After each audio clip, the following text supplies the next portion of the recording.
नमस्कार। सभी विद्यार्थियों का बहुत बहुत स्वागत है आज की इस ऑनलाइन कक्षा में। और आज हम देखेंगे बीए पार्ट सेकंड में हिंदी साहित्य।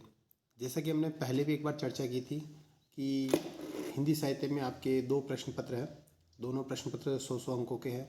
और प्रथम प्रश्न पत्र जो है वो रीतिकालीन काव्य से संबंधित है। तो एक बार हम संक्षिप्त में फिर से इसे देखेंगे। जो आपके महत्वपूर्ण पुस्तक लगी हुई वो है रीतिकालीन काव्य संग्रह। और रीतिकालीन काव्य संग्रह में 100 अंकों का प्रश्न बनता है। और कुछ आपके प्रश्न आएंगे काव्य शास्त्र से संबंधित जो इस प्रकार से हैं।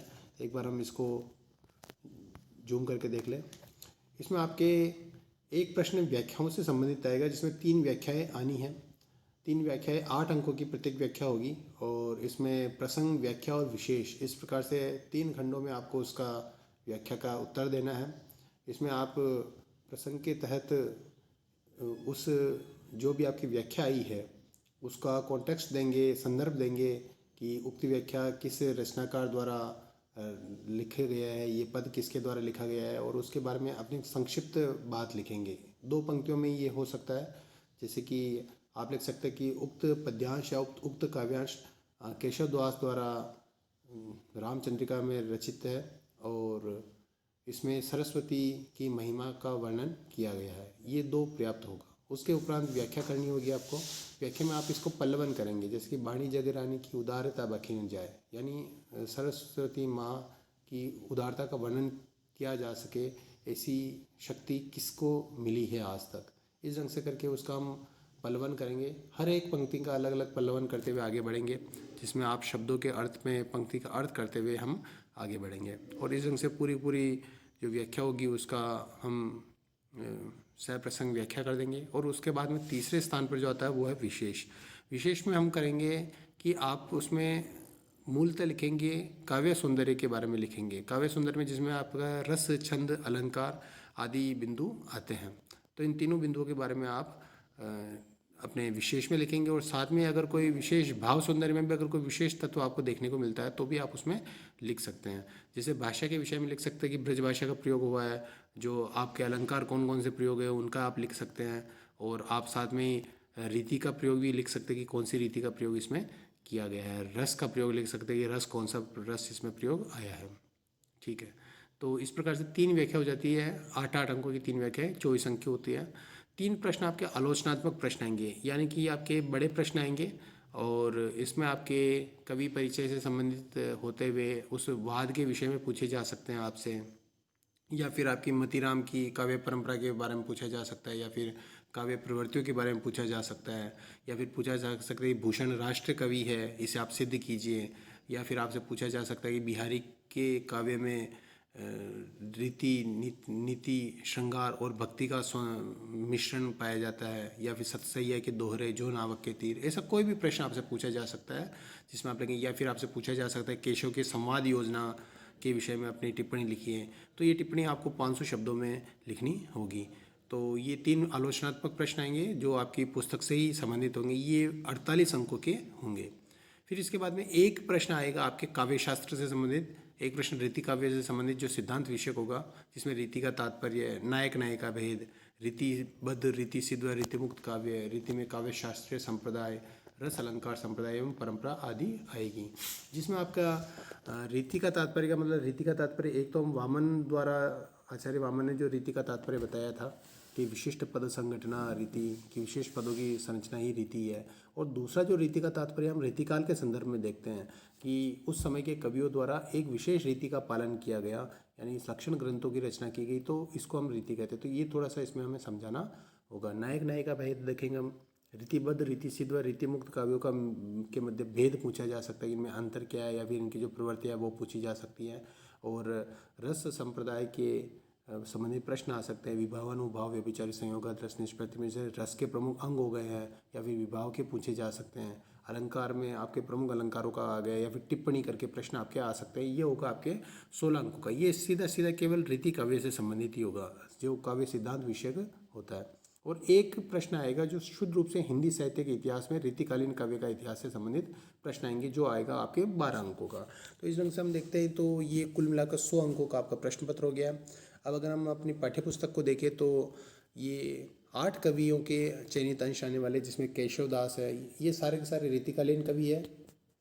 केशव दास है, बिहारी, घनानंद, देव, सेनापति, भूषण, मतीराम और वृंद। ये आपको मैं पाठ्यक्रम अभी चर्चा कर रहे हैं, पाठ्यक्रम बतला रहा हूँ मैं।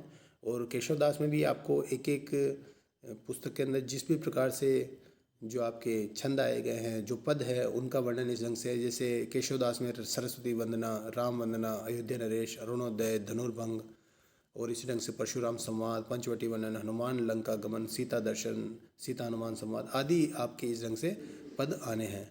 और इसी ढंग से आगे देखें तो ये पूरा पूरा पाठ्यक्रम है जो आप वेबसाइट पर ढूंढ सकते हैं। आप अगर गूगल में सर्च करेंगे MDSU BA part second syllabus, तो भी आपको ये प्राप्त हो सकता है। तो मेरी आपको सलाह यही है कि आप पाठ्यक्रम में पढ़ाई के लिए आगे बढ़ने से पहले एक बार पाठ्यक्रम को अच्छे ढंग से देखें, पुस्तकें लेकर आएँ और अपना अध्ययन करना आरंभ कर दें। अगर अब तक आपने अध्ययन नहीं किया तो आप हमारे चैनल से भी जुड़ सकते हैं, जिसमें चैनल में आपको बहुत सारी जानकारियाँ दी जाएगी। अब महत्वपूर्ण बात है द्वितीय प्रश्न पत्र, जो आपके निबंध एवं नाटक का है। वैसे इसमें आपके 3 पुस्तकें रखी गई है। पहली पुस्तक है आपके जो एकांकी संग्रह है, एकांकी संग्रह एक पुस्तक है। दूसरा है निबंध संग्रह और तीसरी पुस्तक है रक्त ध्वज। तीनों गद्य में है और इसके संबंधित जो आपका प्रश्न पत्र है वो 100 अंकों का होगा। एक महत्वपूर्ण बात मैं आपको बताना चाहूँगा कि आपका जो निर्णायक होता है वो 100 दोनों प्रश्न पत्रों को मिलाकर होता है। यानी कि 200 अंकों का कुल प्रश्न पत्र होते हैं दोनों मिलाकर, और 200 में से आपको 72 अंक लाना अनिवार्य होता है। कि अगर आप दोनों में से 72 नहीं लेकर आ पाए तो जिनमें 36 से कम होते हैं उनमें आपको फिर बैक लगती है। तो दोनों को मिलाकर ही होते हैं। ये कन्फ्यूजन रहता है विद्यार्थियों में, तो ये इसके द्वारा आपको अभी क्लियर हो गया होगा। देखिए, अब आप द्वितीय प्रश्न पत्र देख सकते हैं, निबंध एवं नाटक। इसमें एक प्रश्न व्याख्याओं से संबंधित आएगा उसी ढंग से जैसे हमने उसमें देखी थी व्याख्या।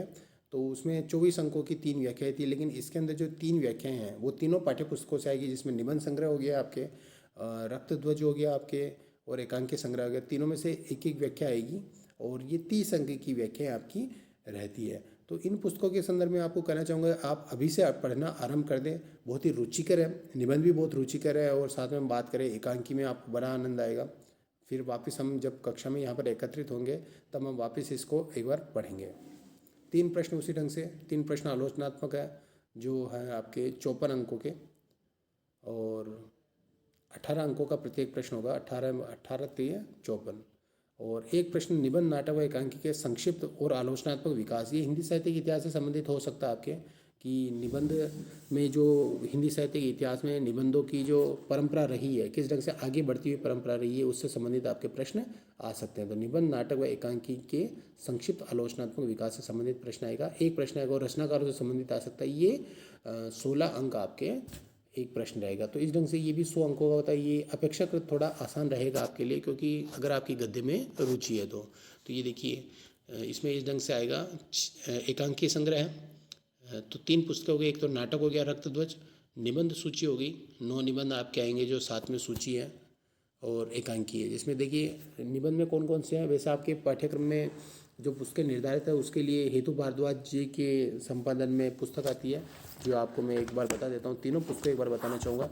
सबसे पहले तो ये देखिए आपकी जो पुस्तक आती है वो है एकांकी संग्रह। ये देखिए एकांकी संग्रह इस ढंग से आएगी। एकांकी संग्रह, ये निबंध संग्रह है ये पुस्तक। तो निबंध संग्रह इस ढंग से ये पुस्तक है, हेतु भारद्वाज की पतली सी किताब है ये।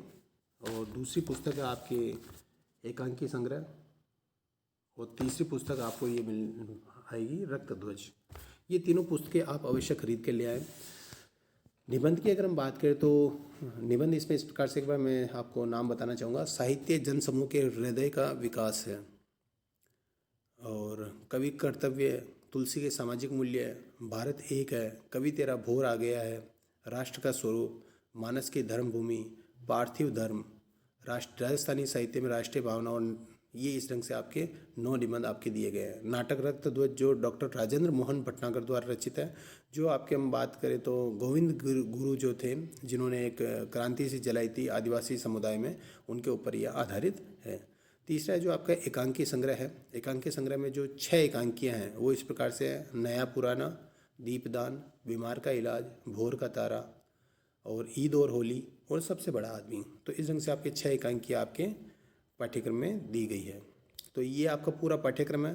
तो उम्मीद है कि आपको इस वीडियो से लाभ हुआ होगा। अब हम आगे एकांकी संग्रह और इस ढंग से हम आगे बढ़ेंगे। आपका अगर कोई भी प्रश्न हो इस संबंध में तो आप इस कमेंट बॉक्स में लिख सकते हैं। धन्यवाद।